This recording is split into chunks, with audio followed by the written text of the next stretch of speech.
Welcome to Menopause the Positive Way, the podcast that inclusively supports Women Plus moving through their menopause journey with greater ease, control, and an empowered mindset.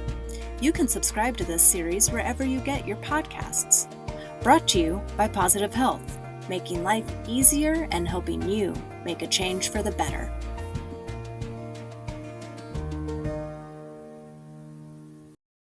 Good morning, Positive Health listeners. Welcome to Menopause the Positive Way, a podcast of Positive Health. I'm Colette Edwards, the founder and chief medical officer of Positive Health. And you're in for a treat today with our guest, Stacey Brice Washington, who is the founder of shiftHER, a midlife wellness platform dedicated to informing, empowering, and advocating for women navigating perimenopause and menopause, including those who fall into menopause surgically. Her focus is on education, community, and very honest conversation, and thereby reframes midlife as a powerful season of clarity and agency and longevity. Her work centers on bridging lived experience with evidence-based insight so women can make informed decisions about their health and long-term well-being. So welcome, Stacey Washington. Yeah, I'm so glad to be here. Thanks for having me. So, audience, I want to let you know how I met Stacey. She had a very compelling post on LinkedIn. I felt compelled to respond and reach out, and she graciously accepted my invitation for conversation, and we really clicked. So I had to bring her to you. So Stacey, anything that you want to add to your bio at this point? Or should we jump right in? We should jump right in because I could go on probably for the next 5 minutes about me, right? Not about me. So why don't we start off with your telling me a little bit of the story that we had during our first conversation about how you got to this point and what your menopause journey has been like. Well, I'm sure this will resonate with many women because, again, it's not something we really talk about, perimenopause or menopause, including surgical menopause. I kind of fell into it. I didn't even know the word perimenopause. I tripped into my menopause journey. I didn't know what was happening to me. Frankly, I thought I was dying. And because my younger sister died of stage 4 lung cancer. So I was like, okay, I'm sick. Went to so many doctors over a year, probably over a year. And everybody's like, you're fine. I'm like, okay, but I'm putting on weight rapidly. I gained 50 pounds in a year. Wow. So that's a lot of weight. And in a season where I was in the best shape of my life. So it was just scary, all the things. And finally, I reached a doctor. I was praying one night and I just said, God, I can't do this anymore. I need help because the symptoms are coming fast and furious. The weight is coming. I don't know what this is. And funny thing, this doctor, I happened to go to undergrad with her, but we didn't know each other.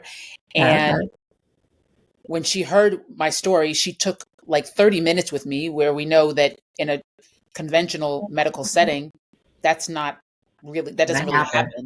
Right. 30 minutes. And after she let me go through the whole thing, I was hysterical and just at my wit's end. And she said, how old are you? Because we weren't in the same class. So she's like, how old are you?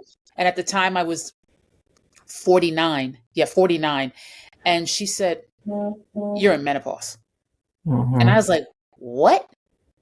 She's like, when was your last period? I was like, maybe 11 and a half months ago, 12 months. She goes, I don't even need to run your blood work, but I can and I will. But you're menopausal. And sure enough, when she checked, basically almost no estrogen, all the things. And I was like, whoa, this is it. And interestingly enough, I went back to my peer group, my sister, and I said, are you guys going through this? And they were like, yeah. And I was like, what? Yeah. How are we talking, communicating on a regular basis? And nobody brings up that. I mean, my hair literally was coming out, just fell out. I cut it to avoid looking ridiculous. Heart palpitations, night sweats, mood swings, weight gain. I'm like, so everybody's experiencing this. And interestingly enough, two of the people in my peer group are doctors. Wow. And they were clueless Wow. to all of these symptoms and all the things. So that's how I got to shiftHER. And I said, if these women, extremely educated, top of their game, from a professional perspective, families, if they don't really know about it, that means to me, most women don't know about it or understand what's happening to them. So I said, I partnered with somebody helped me kind of develop the idea, and born was shiftHER. Okay. That is really, I think, a story that will resonate with so many people. And the fact that there were doctors in your group just is an example of what I still find to be extraordinarily mind blowing in terms of the training that clinicians don't get, including OBGYNs, as it relates to this stage of life that every single person's going to go through if they live long enough. 100% of women, right? Yep, 100%. So I was struck from the very beginning about your very positive, high energy, make it happen attitude.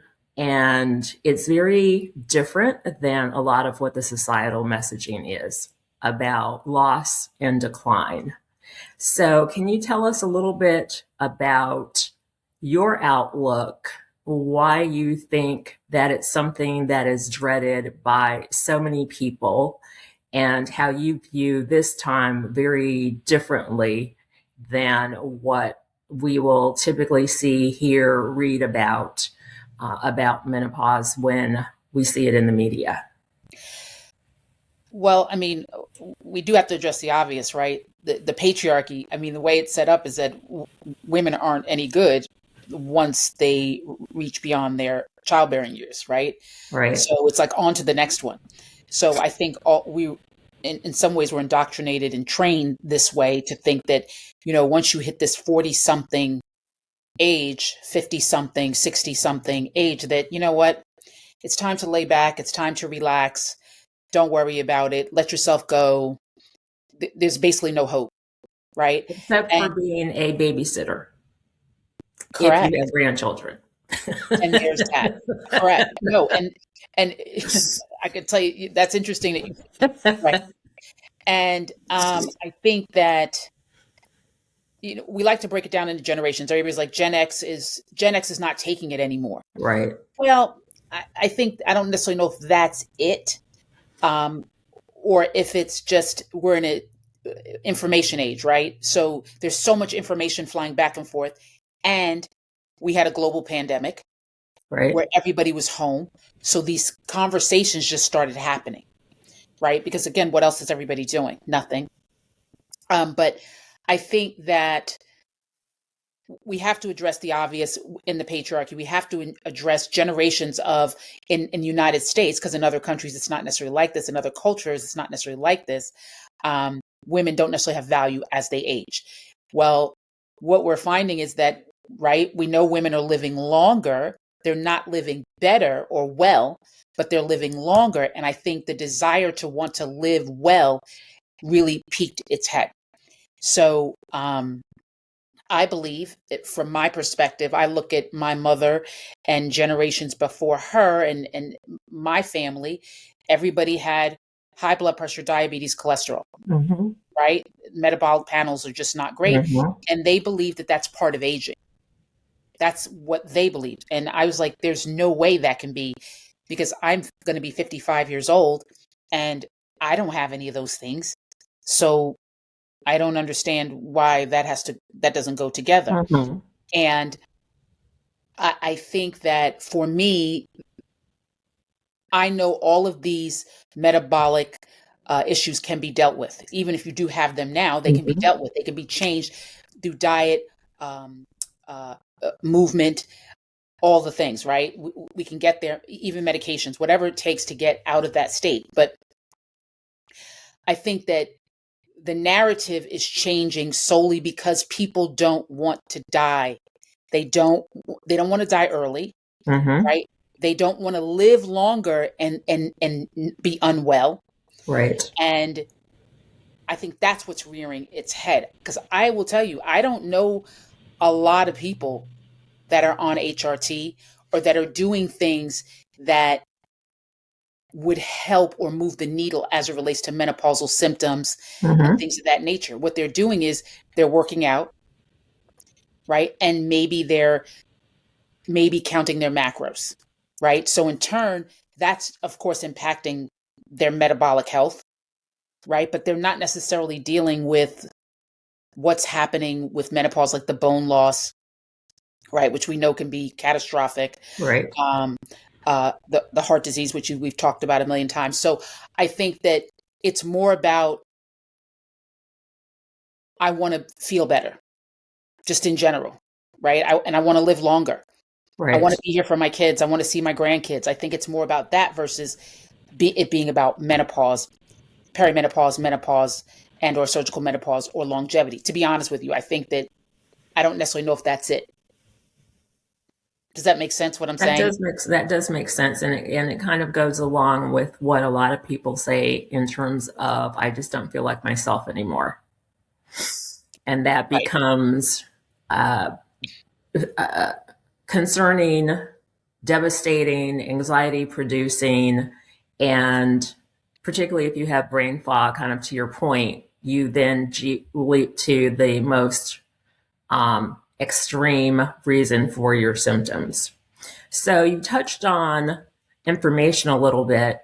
I think that very early on, once menopause started to hit the radar on social media, a lot of stuff is flying around, and a lot of people have jumped on the bandwagon from a profit perspective, not necessarily with positive intent for the well-being of the people who would be buying your product. So tell me a little bit about what you're seeing, what you think people should be careful about. And I think you had mentioned hormone therapy, which is fabulous for some, not so much for others, but at least people should know what it entails, pros, cons, positive repercussions,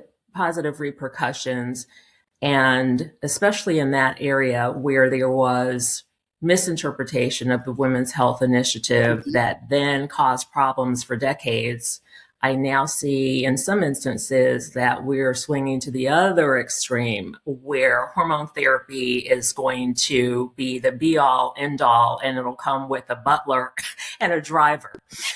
So tell me about what you're seeing out there and how you are being more discerning when you're looking at what people are saying and the information that's being presented. Well, it's interesting that you made that comment about that, HRT being the all to end all, and it comes with a butler, because frankly, that's the way it feels when you first get on it. Right? After suffering, right, for so long, I was like, I'm going to tell everybody they need to get on HRT before I understood the nuances and all of the things that go along with it, right? It is definitely something, at least for me, that was, it was a game changer, a complete and utter game changer. And it was overnight that my symptoms were addressed and I started feeling better. I think that what you said about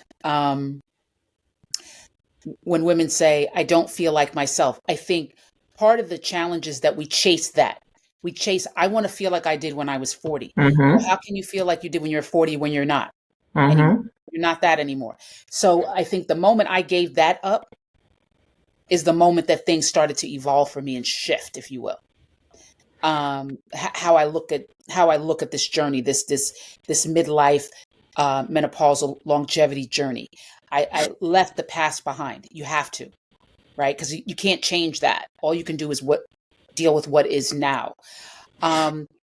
It truly is unfortunate where we are as it relates to the oversaturation of this menopause conversation and products and all the things. It's too much.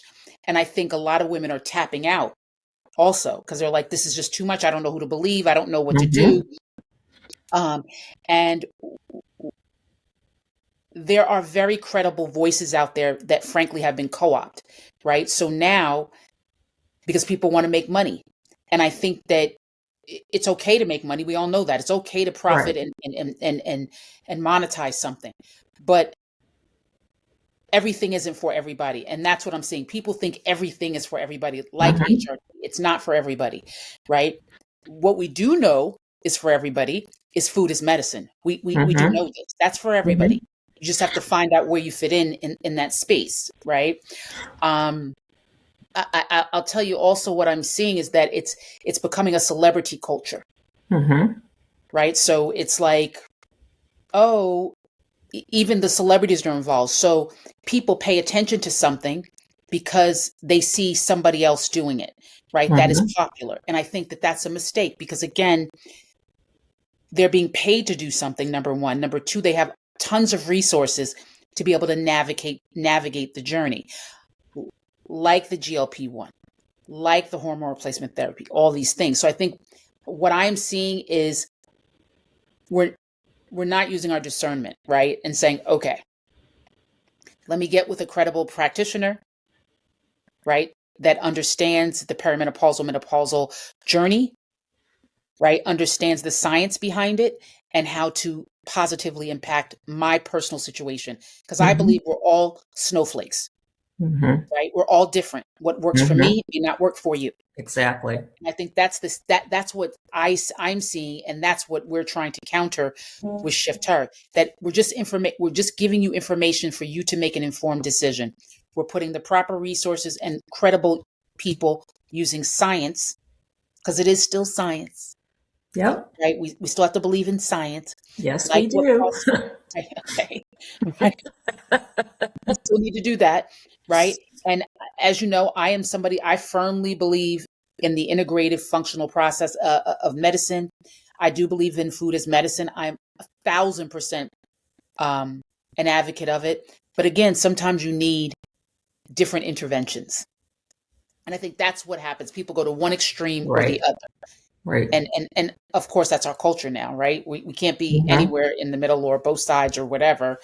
Um, but yeah, that's why that's what I'm really seeing. I'm seeing that it feels like we're not using our discernment and saying maybe that's not necessarily good for me. Let me call a professional, Mhm. right? A licensed, accredited person, right? And not people who are fluffing up their credentials, because that's also happening Yes, as it well. is. People saying that they're board certified and they're not, which by the way, you and I both know can be checked. We can confirm that very easy by a couple of strokes on the keyboard. Okay. Which is important. You don't have to be board certified, but if you are, then you are. You should show up somewhere. Correct. So, correct. So again, I'm seeing a lot of it's happening not only from the patient side, but from the clinician side, because people are, they're literally, this is like celebrity now. This is like Hollywood. So I think that could be, that's what's becoming problematic.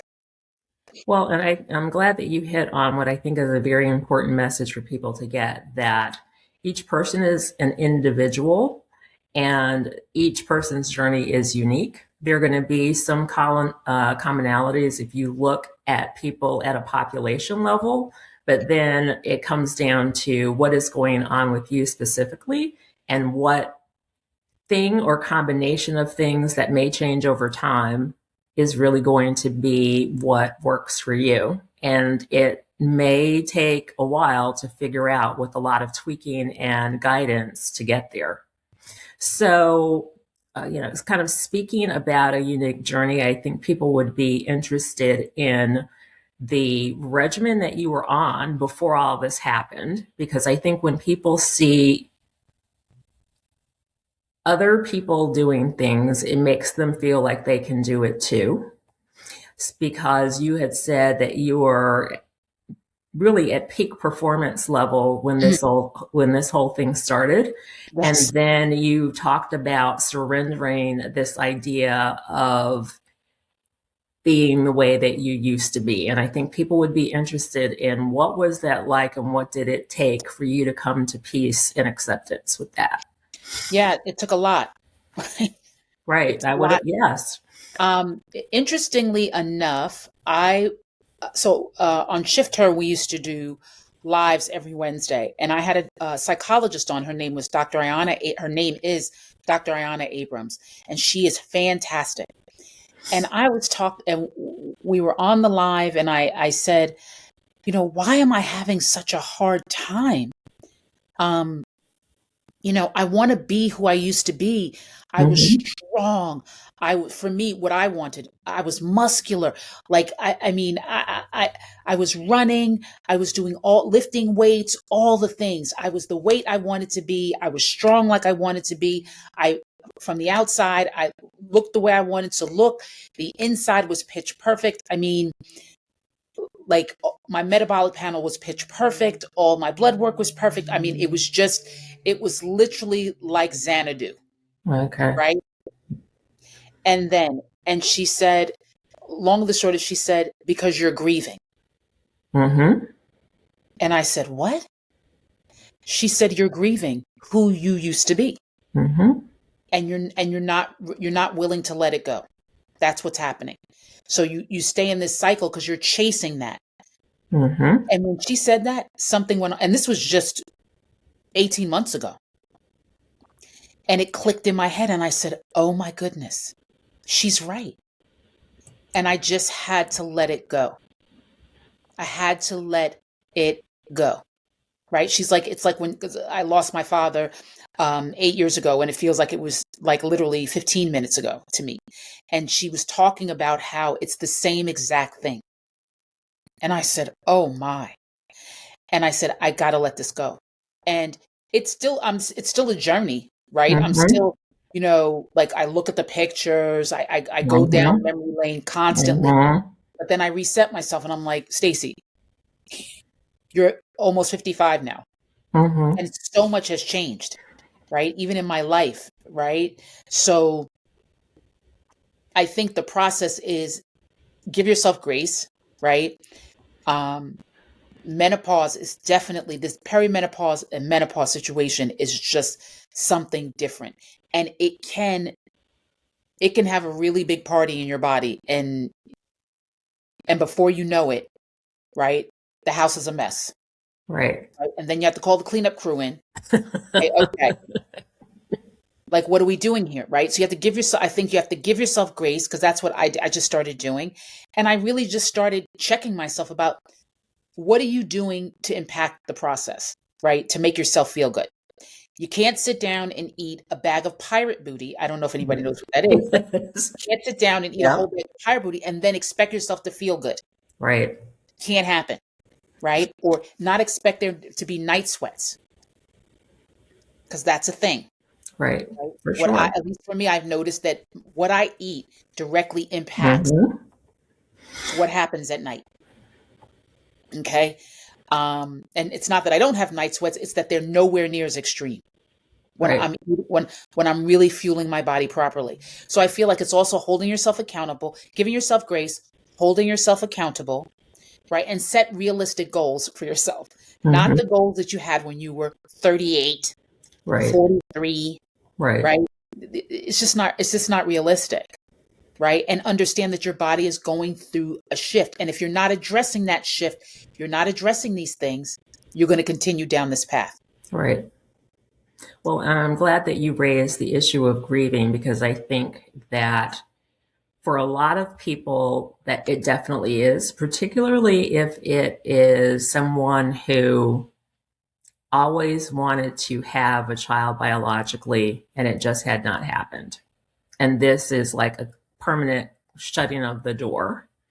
And I think for some people, even if they've had children and they really would not be interested in having another one, the idea that just on the outside chance they might want to, they now can't, also feels like a loss for some people. Mm-hmm. On the other hand, and I think that I want to hear kind of how the positives that you see from this time in life and some of the positives that have happened that have helped you made this shift. I mean, for some people, It's fantastic. They had really, really, really, really bad periods. They don't have that anymore.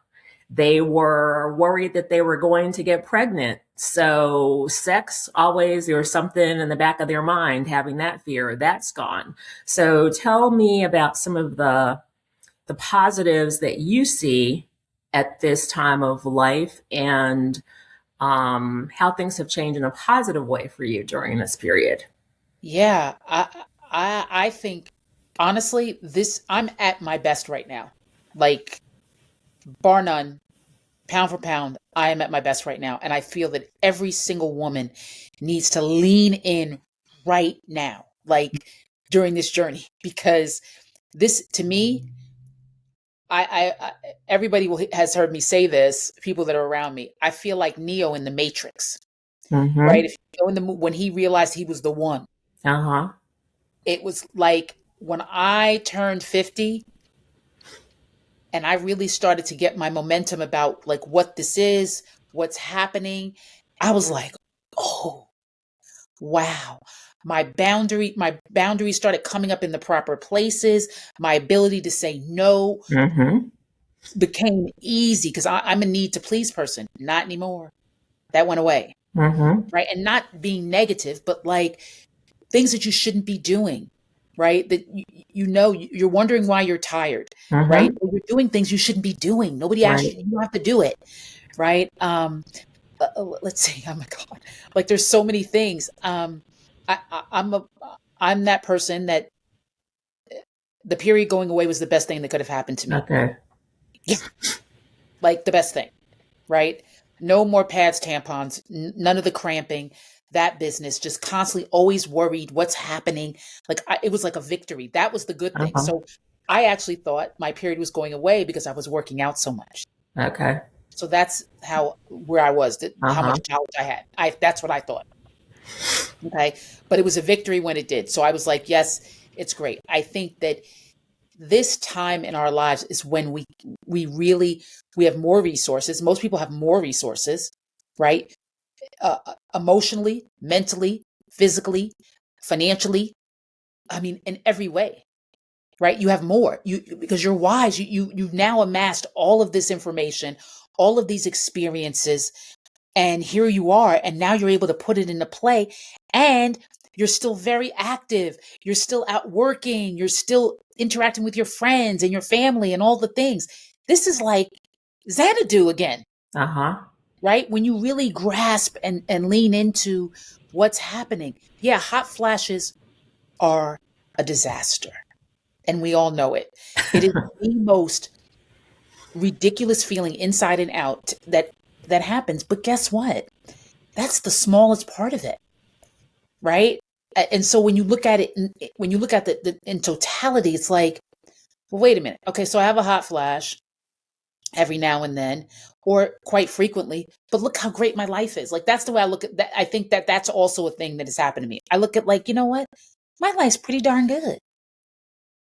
It's pretty good, right? Things aren't perfect, but when you look at the scope, you have to look at it in the totality, right? I'm here. I'm healthy. I'm well. I'm able to do the things that I want to do for me, Mm-hmm. right? I have a lot of love and joy in my life. Um, I've experienced loss. I'm a caretaker. I have my 76-year-old mother here with me who has COPD, right? That I have to manage. Okay. I have to manage her health. And she's having some cognitive decline now, right? Which is a new thing for me. But Mm-hmm. guess what? I still have her. We talk every day. We interact every day. I hear like she's sharing so many stories of her life that I never knew. Like these Mm-hmm. are things, this is the time, right? To really lean in to the people that you love and you care about and the things that you care about. So I am, yeah, I'm here. I'm all for it.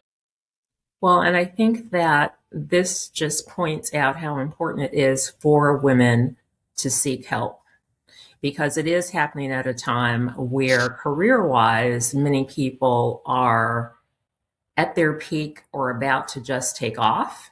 And it Hmm. becomes very difficult to do that you may look like everything is fine, but it becomes harder and harder to hold it together if you are having severe symptoms. And I think a very important message is there is some solution out there or a combination thereof to help you and get you to the point that Stacey is right now. And I think part of helping to make that happen is hearing that you aren't the only one and the importance of community. You talked about your peer group, and certainly that's kind of at the heart and soul of shiftHER. So talk to me about community. Oh, God. So, and I think we discussed this in the past, but I used to be one of one. Community, I don't need people. I've got my career. I can do it. I don't group projects. No way. Because guess what? I know it's getting done if I'm doing it. Right. Right. So I don't need anybody else. Okay. That was Stacey. That was Stacey pre-menopause. Uh-huh. And then you start interacting and it's like you're doing, that's happening to you too. Oh, wait a minute. This is happening to me too. Oh, wait a minute. So do you know this doctor? Oh, wait, I can help you with it. And I'm like, whoa, this is what this is like. Whoa. Oh, Stacey, you know what? I know somebody that can help you with this project you're working. And I'm like, oh, look how nice this is. I'm like, this really works. And I realized, when you chain together, when you link arms, especially on a common issue or a goal or whatever it is, it's almost like it feels like a hug. It feels like a hug. And there is no way that I would have gotten through this journey without the people around me. Right? Because everybody at one point thought I was a little off with this because they were like, what are you talking about? How can all these things be happening? Like my husband's like, Stacey, I don't know how to help you. I want to help you, but I don't know how to help you because I don't know what you're talking about. Right. And I realized that when you have these people around you and when you're giving, because I believe community is really just all about giving. It's like the big stew pot, right? Everybody's putting into the stew pot, right? And then everybody's eating from the stew pot, right? And sometimes some people need more, right? Because whatever they're going through is more at that moment, and then they put back and so on. So I feel that there is no, I really wish this is something I would have embraced years ago, because this journey would have been completely different for me. Okay. Instead of being one of one, right? I can deal with, because that's my person. I can deal with it. I've got it, right? I'll pull back for about a month or two, get myself together, and I'll fix it. I'll find the solution. Well, now I share and care. Like I think that you need to know that it's a journey and there's going to be ebbs and flows, right? Like I'll be frank with you. I'm struggling right now because again, I don't know if I told you this, but I haven't been on HRT since October, right? For some of the health things that we're dealing with here. And it is a struggle. Like my workouts have changed dramatically because I don't have the strength. I just don't. Okay. I do not. Right? Everything I told my trainer this yesterday, everything hurts. My knees hurt, my shoulders hurt, my hips hurt, even my feet hurt. And I'm not saying I'm not saying that HRT cures all this, because there's nothing. Cure is a strong word, right? Right. That's especially when it's not a disease. That part. Thank you very much, Dr. Edwards. It's not a disease. Right? But the line in the sand was I was not feeling any of this until I stopped. And it was cumulative, right? So I would say that through the remainder in October, everything's fine, November fine, December, and then January, these 2 months have been rough. But that's what happens when you're in community, because again, I was sharing this with some other people and they were like, oh, why don't you try this? Do this. Why don't you try dry needling? Why don't you? It's all these things to mitigate, right? Why don't you look at your diet, see what you're eating? Are you drinking enough water? Do you have Uh-huh. enough sodium? All the things, right? Because that's inflammatory, right? There's something Mm-hmm. inflammatory there. So again, even though I love to blame menopause for the lack of estrogen on, that's the reason why everything happens, right? Because it feels like it, but it's not always, right? Other things are happening in the body. So I definitely think that, again, without community, I know for me I would be nothing, and I feel like society on a whole, if we really embraced this community, we would be better off in so many different ways. So because we don't necessarily have to love each other, but there Right. are things we all can add something to the stew pot. Exactly. Exactly. And so you've talked about your journey and interaction with the healthcare system. Mm, It is big, it's complicated, it's complex. And I think that between a lot of the burnout that people in care delivery really started to take off during the pandemic and has only, I think, gotten worse. I think that technology has had at a whole other level of complexity that isn't necessarily living out to the positive outcomes that we have been told, that the shortages of both clinical and non-clinical people has an impact that you can't ignore. There are only so mm, many hours in the day, and there are too few people to handle everything. So, really, I think getting to a point of recognizing the how essential it is to navigate for yourself and to learn as much as you can about what's going on and how to maneuver is incredibly important. And I know that that's something that you try to help women understand as well. So speak a little bit about that. yeah. Ooh. I mean, the healthcare system is a monster. I mean, even from a Under the clinical best perspective, of conditions. under the best, like you could have the best and Mm-hmm. still It's a lot. there are gaps, right? Um, I mean, and again, we've had these discussions. I believe that we're just looking at it incorrectly, right? Um, I think the industry is quite transparent about what they do, right? They're like, it's still capitalism, it's still consumerism. You they're there for you to buy stuff, right? For you to spend your money. And if you look at it like, I have insurance, so I shouldn't have to pay. That's not it. That's not the way people should be looking at it. You have to take accountability for your wellness. That is not the health insurance. That's not the job of a health insurance company, Mm-hmm. right? It's sick care. If you get sick, we will pay. Not, I want to be well and we'll pay. That is Mm-hmm. not, and that's not an indictment. That's just what it is. Mm-hmm. Okay. So I feel that, my guidance is take control of your health and wellness. And I mean financially.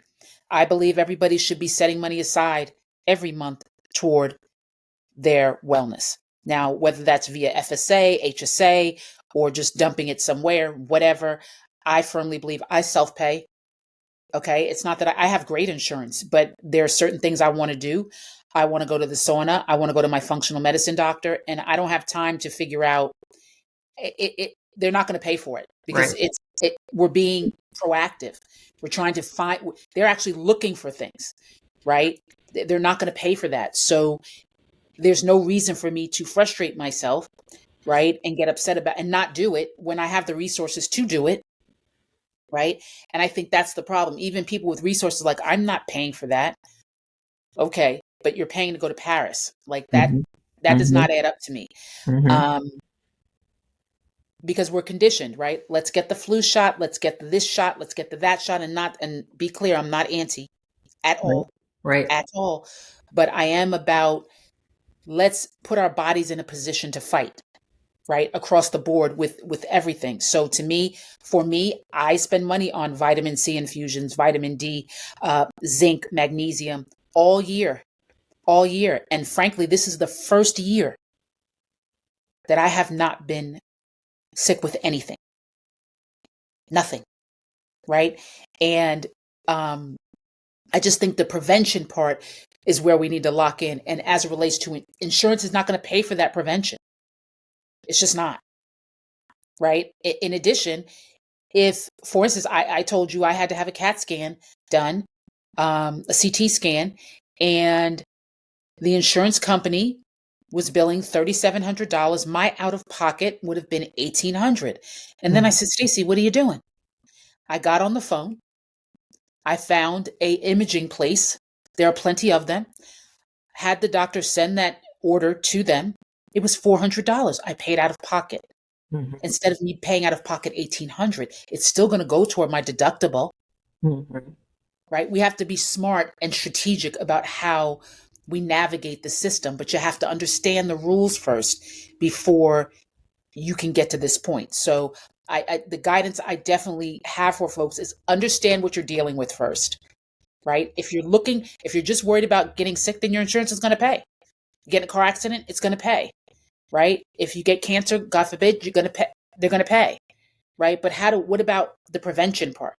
Mm-hmm. Right? What about, there's plenty of doctors that are going self-pay now, right? Because they don't want to deal with the process, right? Because it's a lot and it's a lot of labor.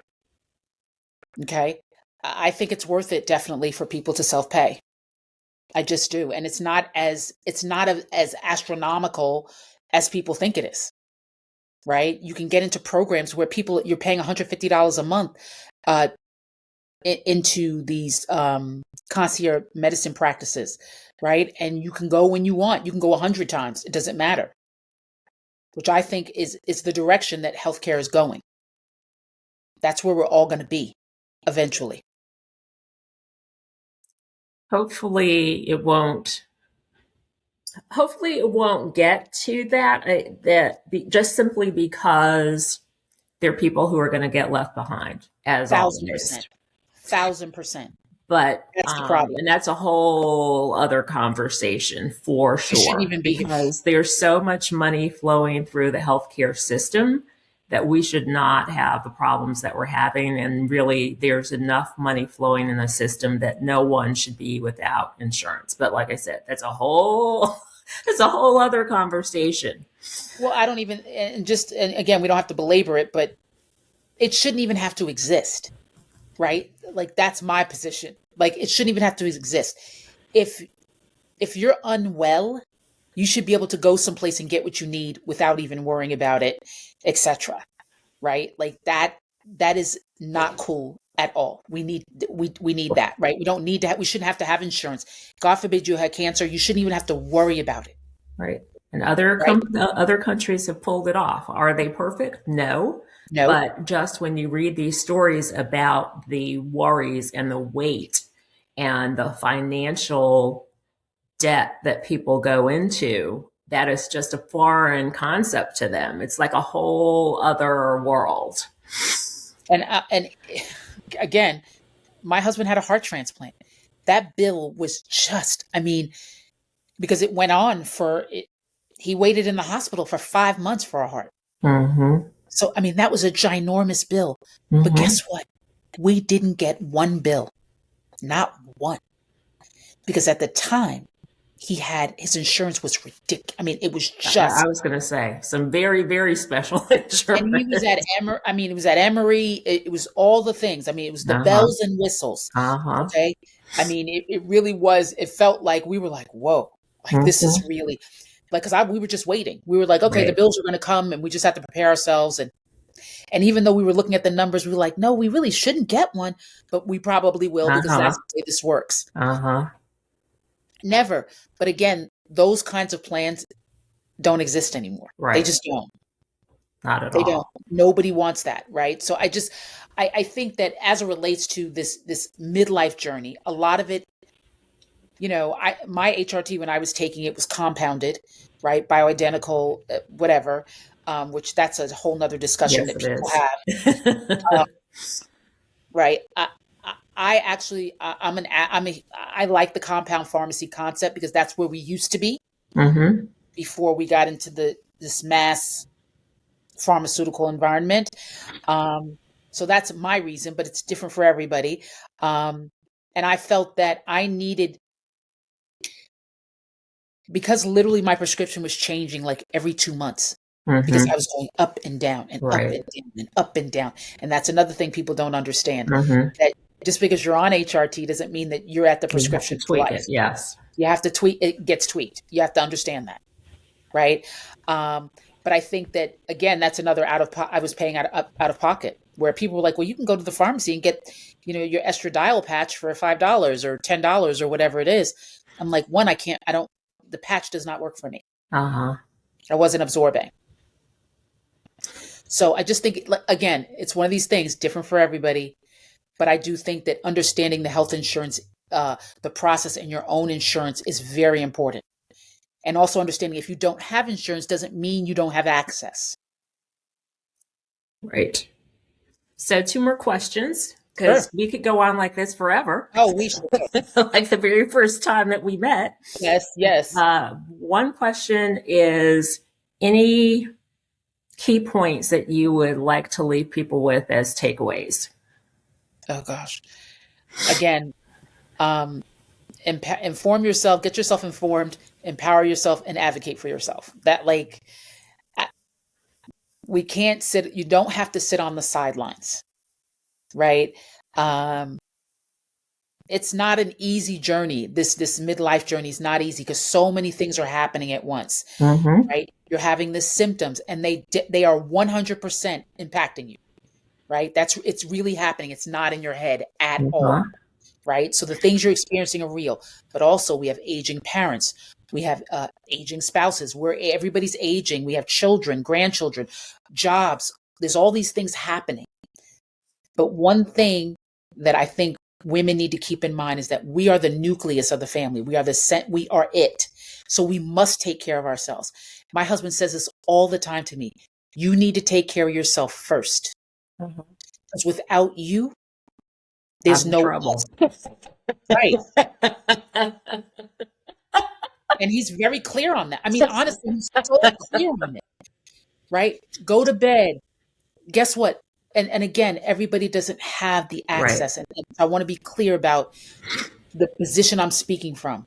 I'm very grateful. Right? If the dishes don't get done, don't do them. That's his attitude. Like, don't. Right? You don't want to cook for a week, don't. Get somebody in here to do it. You need somebody to clean, get somebody in here to clean. Like, he's like, do not do things that really enhance your life.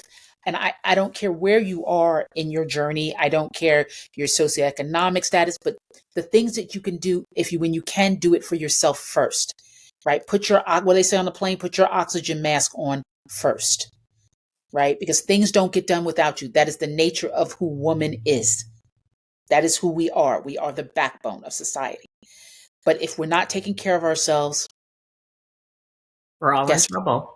And we can't support. And so even when we want to support people, we can't. Right.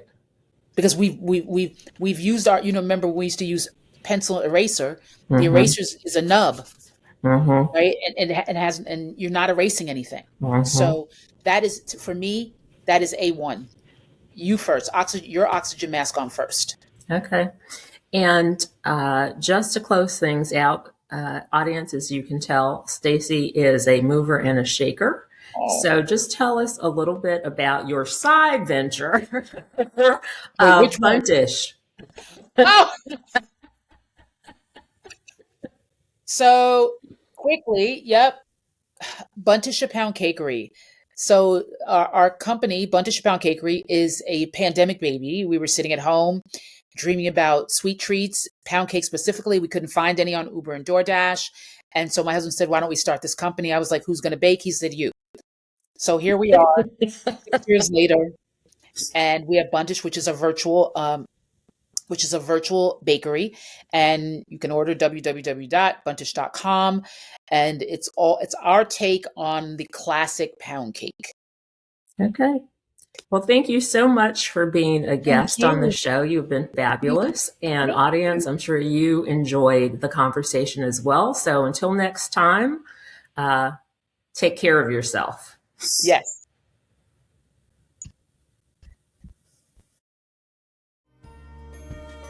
We are so glad you joined us for this episode of Menopause, the Positive Way, and hope you will share this podcast with friends and family. You can subscribe to the series wherever you get your podcasts. Along with this podcast, Positive Health also offers a holistic, one-stop digital health experience supporting your body, mind, and spirit during the menopause journey. If you or anyone you know is looking for guidance, education, and services that address the many symptoms and needs experienced during your menopause journey, you can become a member of our pilot program. And you can join by visiting our positivehealth.com website. That's PAUSITIVE